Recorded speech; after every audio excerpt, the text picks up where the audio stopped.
We'll guide you through how to host your project on Vercel. If you find this helpful, consider subscribing and liking the video. First, go to vercel.com and log into your account.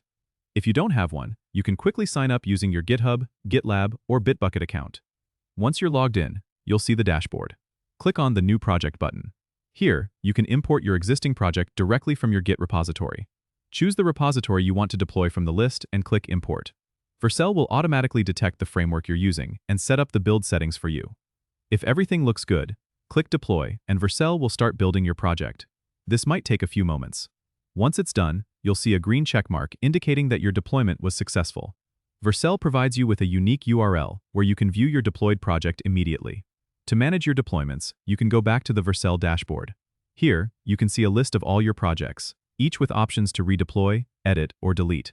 If you need to configure custom domains, go to the domain settings on the dashboard where you can add your own domain or use a Vercel-provided one.